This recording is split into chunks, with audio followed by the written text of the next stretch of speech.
knocking? All right guys, so today we're doing a video on the LS engine. LS comes in many variations. It comes in, what, 4.8, 5.3, just tons and tons and tons of variations of it, from old till new. So all these, the most common version is the truck version, the 5.3, also known as the junkyard engine. So the neighbor has one of these, so I come up here, I thought, well, let's do a video on this. It's a little something different. And this has the 5.3 in it. So we're gonna go over most everything goes wrong with these trucks, because this truck's been in my house with most everything wrong with it. So I figured it'd be a real good one to do. So a lot of these will get like a misfire, and the misfire issue could be many things. And the biggest one is obviously ignition coils, spark plug wires. These things torch spark plug wires really bad. Also the spark plugs themselves. Now, another issue with these are fuel injectors. These things are, for some reason, are horrible about fuel injectors stopping up. And I don't know why that is. This engine had that problem. And a quick way to tell what's going on, we take a long screwdriver or a stethoscope and listen to every injector as it's running. You can hear they should all be clicking evenly, and this one was not. So also the intake manifold on these was made with the invert, a very cheap plastic. We'll be honest, very cheap plastic. It's a very cheap engine, and it likes to crack. So the cracked intake manifold is another misfire issue. Also the lifters collapse in these. Lifter collapse. If you live in a small town like we do, there's a bunch of these trucks around. Almost guarantee, almost on a daily basis, you can hear somebody driving by with it ticking or knocking, but usually ticking. And usually that's a collapsed lifter. Another issue with these are oil leaks. And a lot of guys will tell you that run these engines, it's impossible unless you have a very good set of valve covers to have it not leak oil. But then you got front main, rear main, all that stuff. Now, the pros of this engine, everything's cheap to buy.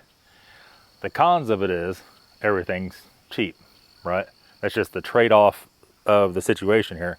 I would say overall, I mean, how long can you expect one of these to run? That's really the question at this point.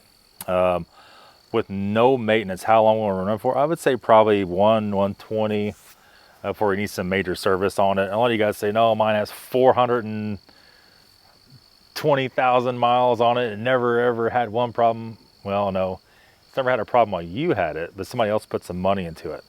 These are mated to a 4L60E transmission. Those can leave some to be desired. Now in a stock form, they're gonna be a lot more reliable like anything.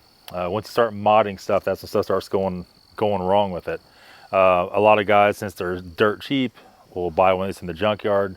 They'll put a turbo kit on it, whatever have you, and so forth. But there's not an overwhelming amount of vacuum lines on these engines. The mass airflow sensor is another issue you have to be aware of. There's many little small issues with throttle bodies. A little bit of cooling issues. I know if you swap these into cars, the radiator space isn't big enough to have cooling issues. You can alleviate all that. To mod one of these correctly, you kind of have to morph it into to where it's not really an LS anymore. You replace everything. You see a lot of big YouTubers doing that, modding these things like crazy. A lot of times they'll make one or two passes, it'll blow up. I mean, it's all what you desire to have. This engine does not make a horrendous amount of torque down low or up top. It's like a mid-range. Depends on what truck it's in, what model LS it is. You know, I've pulled with these trucks before. Compared this to the Sequoia, it's not the same. It's just totally different. The way it makes power, the way everything is set up. And a lot of times what kills these trucks so bad on towing is the gearing usually isn't good for towing. Unless you get a 3/4 ton or a 1 ton that has lower gears. But I don't know why Chevy did that. A tendency to put a lot higher gears, I guess for fuel economy is the main reason. And you know, just the way it is. And even the camera guy has LS in his old Tahoe, and that thing's had some issues. It had the coolant line blow off, the intake manifold, the little thing. Does this one even have it or not? Or is this one different setup? A little different. A little different setup. And Actually, yours is the Vortex, so it kind of pre-LS, but still the same setup, right? And these are single cam, old style, 1960 style push rod engine. So it's, you benefit a little bit, and then you get hurt in other ways. You have one timing chain. It's about this big. If you guys didn't know, I used to run a lot of LS stuff before I did BMW, a lot of Corvettes and things like that. I kind of moved away from it. I kind of got done with it. The little timing chain, you don't have to worry about anything jumping time. It's very simple to time. The drawback with the push rods are, it's a lot more to the top end, reassembling the heads. You have to know how to sell that stuff. You can have bent push rods. It seems like they're more sensitive on the valve train because it's so far away.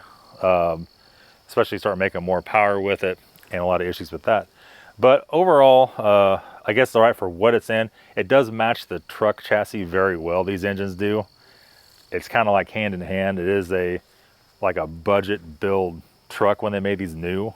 It still is. Even though today's prices are like, what, 80 grand for a rotor truck? It's crazy prices for anything new. But, you know, back in the day, these were in the 20s. So you could buy a functioning truck for in like mid 20s that you could pull stuff with. And it was kind of like, I'm going to say it's like the jack of all trade trucks.